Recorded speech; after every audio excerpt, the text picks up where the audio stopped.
Saya dulu mondok karena saya pikir saya bakal jadi kiai nanti.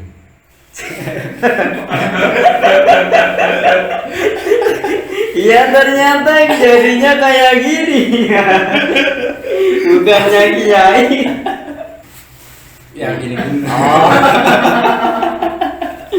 Kalau itu sisi-sisi gelap mohon maaf ya, karena saya bercita-cita jadi kiai, jadi saya tidak tahu sisi gelap Semarang. Iya. Tapi kalau sisi remang-remang saya tahu.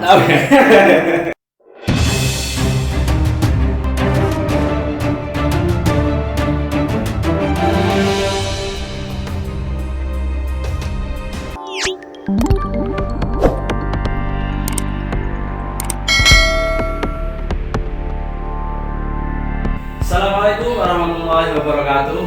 Selamat terserah. Pagi, siang, sore, malam bergantung kapan Anda menonton video ini. Masih bersama saya Bayu Kurniawan dengan YouTube channel saya yang bernama Lensa Podcast. Bagi teman-teman semua yang masih menonton video ini, jangan lupa untuk like, subscribe, dan komen di kolom komentar di bawah ini apabila ada masukan-masukan, kritikan-kritikan untuk perbaikan kami dalam membuat video selanjutnya. Pada kesempatan kali ini saya akan berbincang-bincang mengupas lebih dalam. Sekarang temanya lebih kepada perekonomian. Jiwa-jiwa muda ini kan kebanyakan kan masih masih mengandalkan transferan orang tua atau biaya orang tua. Nah, apalagi di era pandemi saat ini kan masih banyak juga muda-mudi yang masih rebahan. Lah, untuk itu saya mendatangkan narasumber yang mungkin bisa menjadi referensi bagi teman-teman semua yang masih rebahan untuk bisa bangkit dan kemudian melakukan aktivitas yang menurut Anda bermanfaat bagi diri Anda sekalian. Langsung saja saya sambut Mas Adib Khairul Anam. Ya, halo Mas Bayu. Selamat sehat, Mas. Sehat. Alhamdulillah. Jangan grogi, Mas. Ya, saya jarang di depan kamera soalnya. Oh iya. Baru kali ini saya depan kamera. Oh ya, untuk teman-teman semua ya, ini kalau boleh saya mengenalkan sebelum Mas Adib mengenalkan diri ini. Mas Adib ini adalah seseorang Mas ya, bukan seekor ya. Iya, alhamdulillah masih jadi orang sih. Ya. Seseorang yang berusaha berwirausaha atau entrepreneur. Ya terserah lah, intinya saya jualan Ya. Iya. Dia sekarang masih bekerja di dunia jualan, khususnya di jualan online. Nah, berapa omsetnya mari kita saksikan dan dengarkan bersama.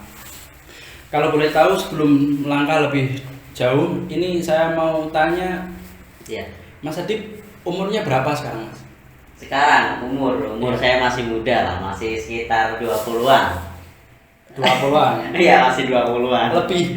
Oh iya, kebetulan saya kelahiran 95. 95 berarti 26.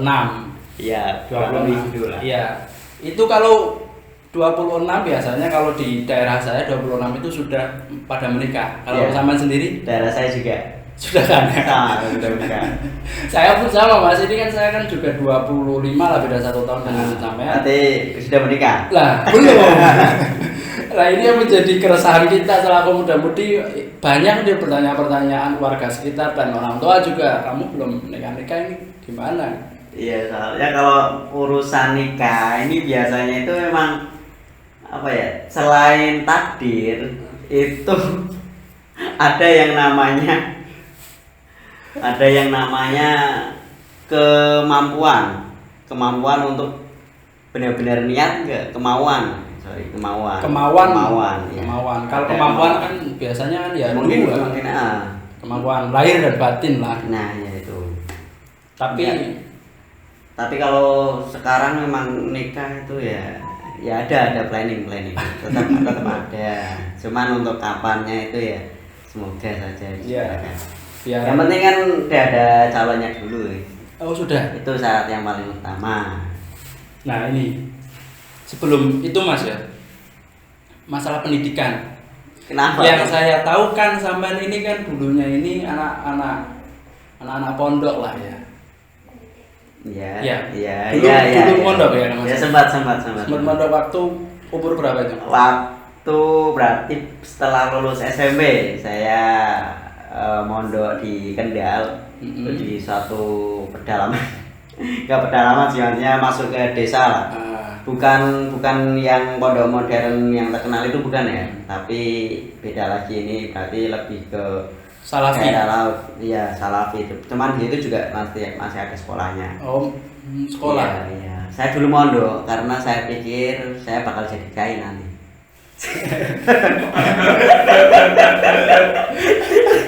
Iya, ternyata jadinya kayak gini.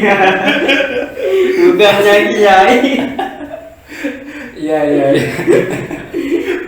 Ya nggak tahu Faktor semua maksudnya. lingkungan Iya, mungkin faktor lingkungan, terus emang kayaknya saya nggak bakat jadi kiai kayaknya. Tapi modalnya sudah ada Mas. Yang penting kan apa namanya BCT-nya dulu sih. Iya, Kalau sama kan sudah punya itu ya. Kalau soal ngomong, nah ya aja masih bisa. Cuman Iya. kalau untuk ngomong masalah agama, nggak tahu kalau mungkin waktu dulu saya masih SMP, masih SMA, terus masih ada bau-bau agama, ini masih benar-benar sering menekuni ilmu agama. Saya benar-benar excited kalau bicara agama. Bahkan orang yang kalau bicara agama apa, masalah wudhu atau apa aja, kalau menurut saya nggak benar, saya debat itu. Oh iya, habis. betul. Kayak seolah-olah saya itu benar-benar ya ilmu itu harusnya wudhu itu yang benar kayak gini, ya harusnya kayak gini itu. Betul. Jadi kayak, tapi kalau sekarang, nah mohon maaf nih, ada orang sholat sambil ketawa aja nggak saya marahin tuh, udah close urusan masing-masing. Iya sih, akhirnya kan kalau kita merintah orang yang sholat itu kan nggak boleh kan? Nggak boleh, masa masih sholat diperintah. Sholat disuruh untuk beli rokok kan nggak boleh ya. Iya, kalau sholat dilanggar. Kalau sholat dilanggar ya salah juga. Harusnya sholat di musola. Tebakan-tebakan yang sering saya dengar itu waktu saya masih TK. Cerdas berarti ya. Tapi berarti sudah pernah belajar nafsu sorof. Oh, belajar isim fi'il, isim apa lagi lah. Fa'alan, ya. Fa'alan, wa maf'alan. Dan seterusnya. Hum, itulah. Nah, itu saya masih ya sampai sekarang masih bisa sedikit-sedikit. Masih bisa ya. Cuman kalau di tes kayaknya tetap nilainya di bawah KKM. Ya tapi harapannya kan gini ya Mas. Yang penting pendidikan mungkin. Ini saya ngadepnya ke kamera atau ke Mas Bayu aja? Kamera boleh, ke saya boleh, ke lantai boleh, ke kameramen ya juga boleh. Siap. Kalau gini Mas. Iya. Saman kan biasanya mondok ya kan. Nah mungkin kan bergantung waktu berjalan, akhirnya kan tadi sendiri sudah mengatakan ya ilmu itu tetap ada, cuman tidak bisa dikeluarkan karena pengaruh kegiatan sampai sehari-hari lah. Iya, betul. Nah, apalagi ketika kuliah. Iya. Nah, di kuliah kan ada pendidikan agama, mungkin ada sih. Ada. Paling di semester 1 ya ada 2 SKS paling. Iya. Nah, itu yang menjadi kurang akhirnya asupan dari pelajaran agama. Nah, timbul lagi kan kehidupan perkuliahan seperti itu. Itu yang bagaimana? Sebenarnya Anda yang lebih tahu mengenai itu. Iya saya paham maksudnya. Arahnya itu kemana itu? Pasti kan bukan ke arah positif. Enggak sih. Ya kalau saya mau mengarahkan ke hal yang positif masih bisa sih. Masih bisa. Iya. Karena perkuliahan kan di sini kan kita diajarkan untuk mandiri. Iya. Guru sudah berbeda menjadi dosen. Cara pelajarannya pun, cara mendidiknya pun juga berbeda. Pasti. Kalau mahasiswa kan kita dituntut untuk yang lebih kreatif, lebih mandiri daripada ketika kita menjadi siswa di sekolah. Nah, kegiatan-kegiatan pun kan banyak sekali. Nah, bergantung kita sebagai mahasiswa ingin mengikuti kegiatan-kegiatan atau ingin menjalankan kegiatan-kegiatan semau kita. Iya. Nah, kalau sampean sendiri ini dulu aktif nggak sih Mas di organisasi kampus? Oh, kalau organisasi kampus ya aktif lah. Paling yang membuat saya dibutuhkan di keorganisasian mungkin gara-gara saya bisa ngedit foto kayak gitu saja sih sebenarnya. Kalau untuk lebihnya ya paling enggak kayaknya kan, karena nggak tahu kenapa ya pokoknya antum saya jadi ngomongnya antum ini karena tadi ngobrol agama. Kalau antum semua ini punya skill desain, punya skill editing video, masih jadi maba, itu tolong jangan tunjukkan ke kakak kelas. Karena efeknya nanti kalau di organisasi kalian disuruh itu terus. Seksi dekdok, seksi fotografi, seksi nyoting lah, pokoknya itu aja. Sampai dari semester 1 sampai semester akhir pokoknya di bidang desain dan dekor lah, pokoknya itu aja. Dulu berarti Hima? Saya dulu waktu kuliah ya ikut Hima, terus ikut BEM juga. BEM di universitas ya, atau fakultas? BEM universitas ya. Oh langsung. Kalau Hima kan jurusan.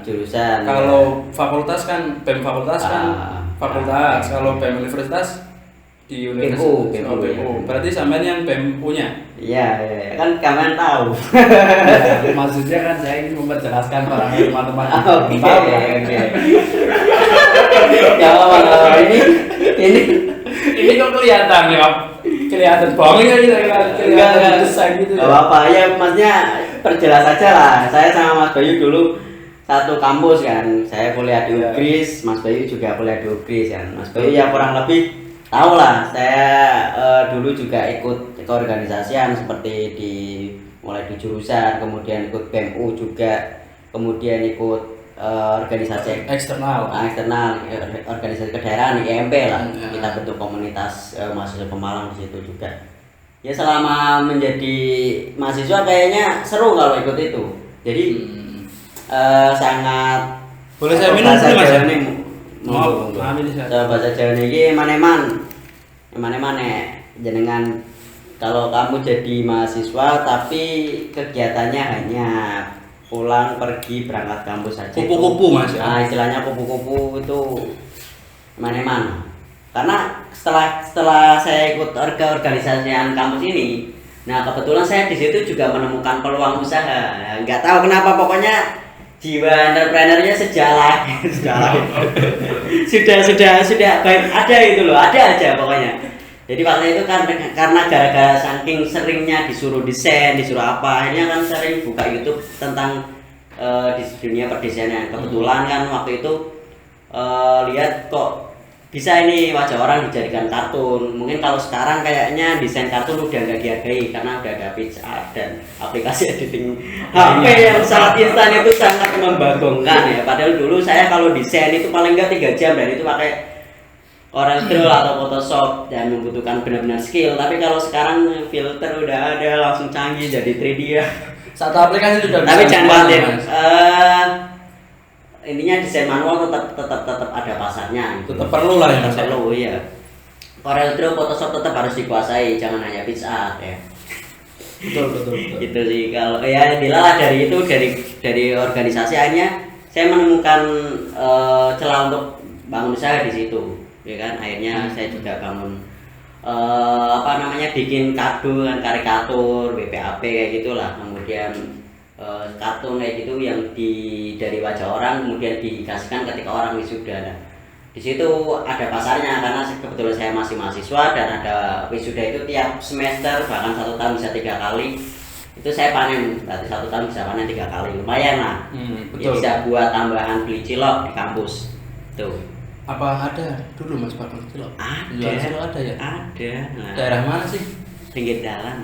Cilok Sembolan. Barito. Sembolan, nah Barito kono. Ada ya? Karena ning kuwi to ning pinggir jembatan karo ning PGSD kan Jembatan Kartini. Ada. Oh, ada ya? Jembatan Kartini kan dulu terkenalnya itu, Mas. Apa? Yang gini. Kalau itu sisi gelap mohon maaf ya, karena saya bercita-cita jadi kiai, jadi saya tidak tahu sisi gelap Semarang. Iya. Tapi kalau sisi remang-remang saya tahu. Di kosmo kita nggak ada lampu kan? Nggak ada remang-remang. Remang-remang ya. Ini ya untuk teman-teman semua, Mas Adip ini dulu pernah berwirausaha ini tadi WPAP dulu namanya, saya masih ingat sekali dan saya menjadi salah satu orang yang menjadi bagian dalam perjuangan hidupnya sih. Jualan hidup. Dulu pernah punya toko Next Art kan ya? Next Iya, Art kan? iya. Nah, Next Art itu saya masih ingat Next Art kan tulisannya NEXART, Next Art.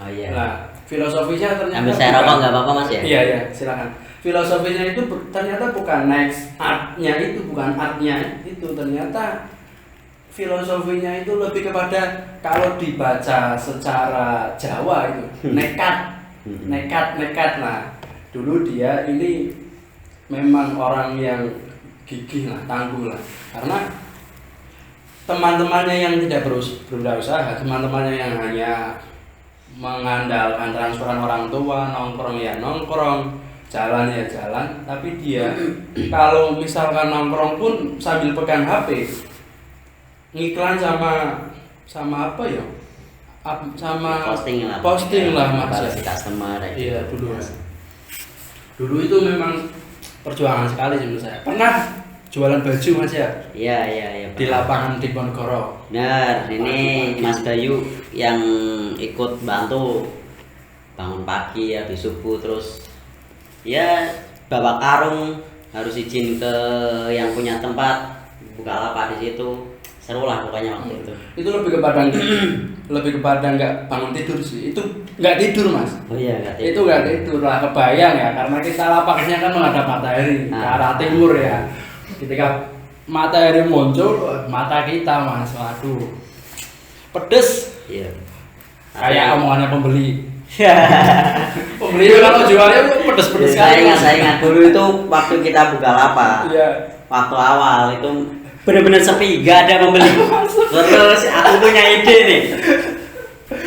Aku atau kamu lah, nggak tahu, kita punya ide intinya waktu itu. Udah salah satu, terus aku harus muter biar dikira jadi pembeli biasa, terus datangi lapak itu untuk mancing orang-orang biar mau dekat ke lapak kita.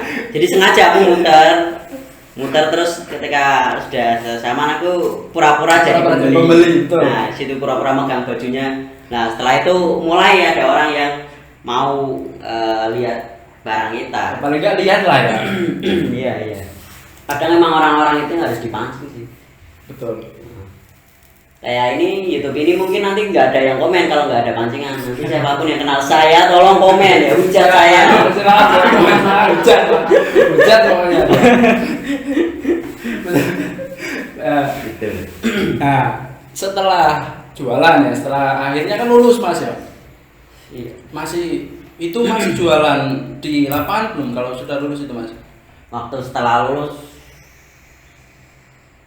jarang sih.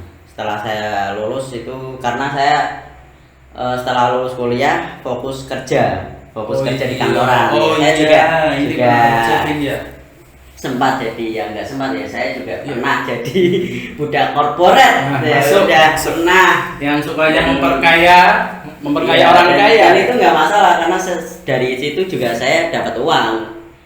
Bisa kaya juga, nyatanya ya masih banyak. Saya nggak merendahkan para pejabat, tidak sama sekali ya, maksudnya saya pernah juga kerja kantoran ya, kerjanya seminggu 5 hari harus apa ya, kayak di itu berarti nggak berangkat jam 7 atau jam 8 terus pulang, itu nggak, berarti kerjanya shift-shiftan. Kadang saya berangkatnya itu jam 9 malam, bisa pulang jam 6 pagi. Itu juga pernah itu.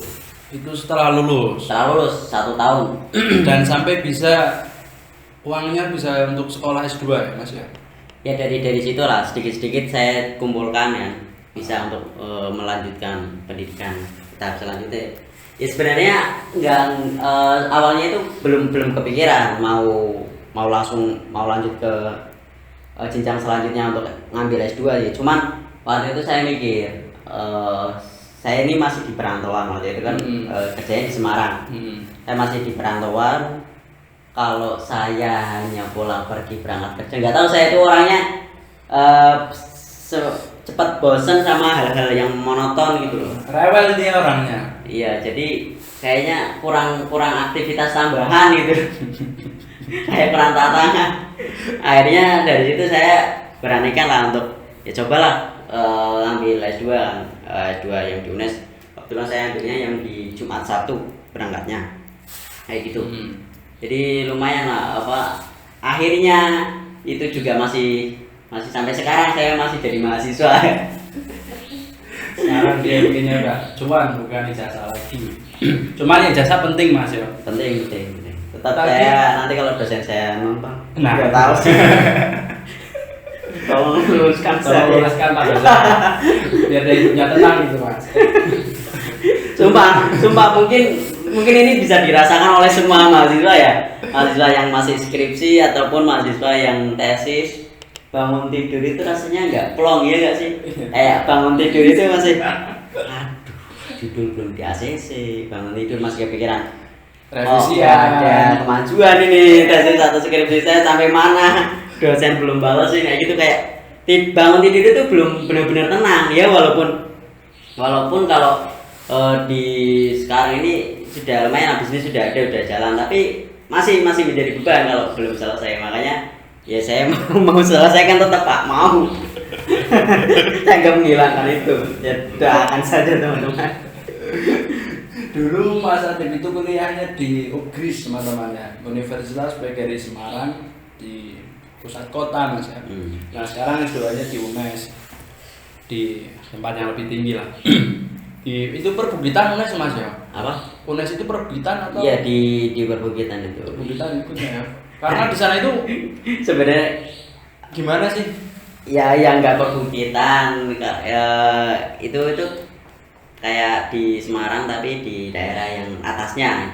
Tetap kalau UNES itu masih kota. Masih kota ya itu ya. Tapi Mas biaya kehidupan ya itu lebih murah daerah UNES daripada daerah kota sih. Iya, karena di sana kan jauh dari matahari, jauh dari paragon. Mau nonton film harus naik angkot ke bawah kan susah. Makanya lebih ngirit mahasiswanya mungkin. Nggak tahu yang lain ya. Terus Mas ya, ini saya coba mengulik-ulik lebih dalam ya. Pokoknya saya ingin mengulik Mas Adib ini dari nol sampai sekarang. Setelah kuliah Semarang kerja, akhirnya kan yang saya tahu kan resign dari pekerjaannya karena tidak mampu memanage waktunya kan. Benar. Iya. Dulu berarti masih memilih pendidikan masih menjadi prioritas ya? Iya, pendidikan masih menjadi prioritas. Berarti waktu itu kan karena itu kerjaan saya yang tadi saya sebutkan tadi kan shifting ya modelnya, nggak tentu jamnya, kadang bisa berangkat pagi, bisa siang, bisa sore. Nah dari itu saya pikir masih bisa dibagi waktunya. Berarti besoknya kuliah kan, kalau cowok itu biasanya masuknya shift siang, kalau nggak shift sore. Nah sorenya atau siangnya atau malamnya, kadang juga malam, itu masih bisa dipakai untuk kuliah. Nah ternyata setelah berjalan itu, misalkan hari Jumat saya berangkatnya jam 9 malam. Yeah. Kemudian selesai kuliah kan itu jam 6 pagi. Selesai kerja jam 6 pagi. Jam 7 pagi harus berangkat ke kampus. Nah, waktu di kampus pikiran saya mata saya sudah ya udah tinggal, akhirnya di kampus tinggal ngantuknya aja udah. Pelajaran jarang masuknya, itu susah, tetap ngantuk kan. Nah, dari situ kayaknya, dan kebetulan waktu itu tetap saya tanggung jawab untuk menyelesaikan kontrak kerja. Jadi kontrak kerjanya kan waktu itu masih 3 bulan, cuma 9 bulan kan. Oh 9 bulan ya? 9 bulan, saya selesaikan 9 bulan. Setelah selesai kontrak dari Garuda, sudah saya fokus ke kuliah lagi. Cuman belum berhenti sampai di situ.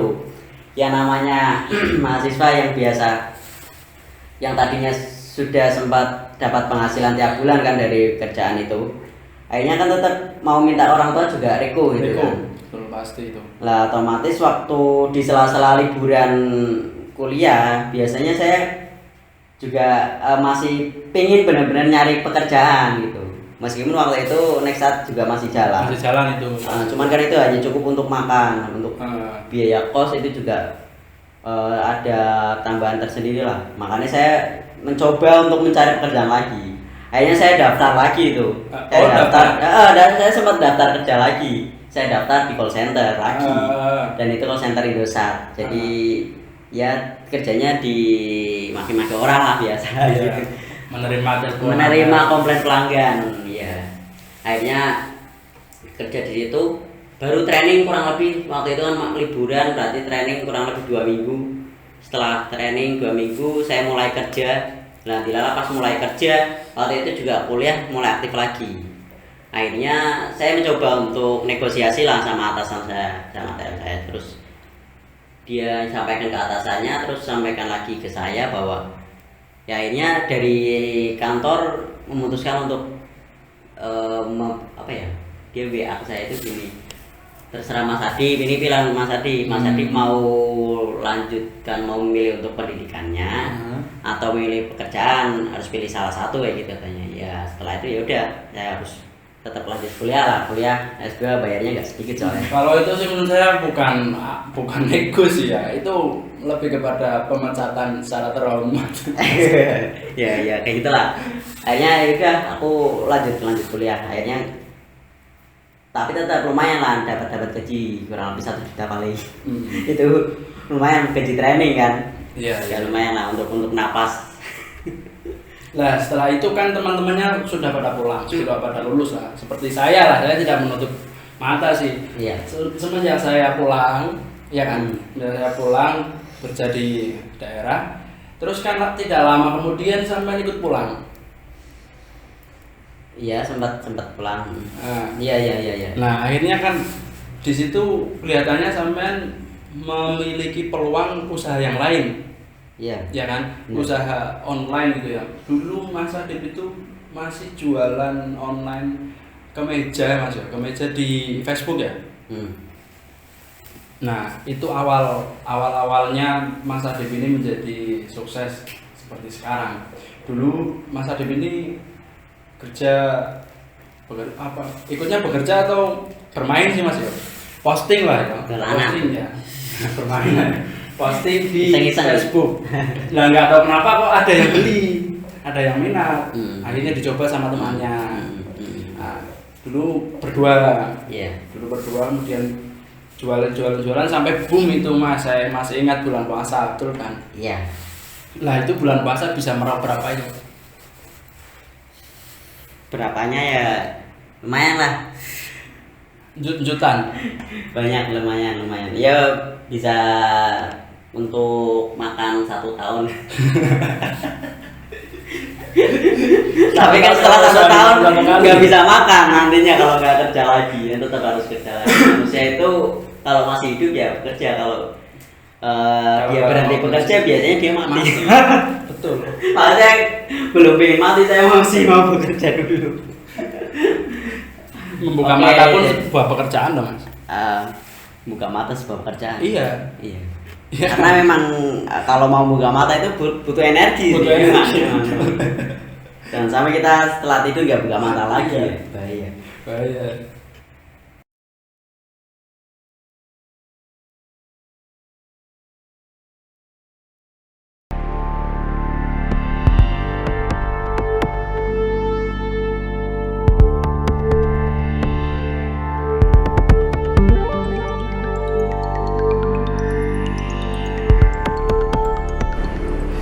Sampai setelah Ramadan saya ini bahasa Arab. Ramadan. Kalau saya kiai, saya paham Ramadan dari apa? Itu tetangga saya Ramadan. Sampai setelah Ramadan itu nganu Mas ya. Akhirnya memutuskan untuk wes. Saya serius untuk menekuni bidang ini. Ya. Membuka sistem yang lebih baru lagi, sistem yang lebih tertata, sampai akhirnya menjadi sekarang ini dia menjadi owner marketplace. Shopee ada, Lazada ada, Tokopedia ada, Facebook juga ada, Instagram ada, TikTok ada, dia jual semua. Tokonya banyak sekali.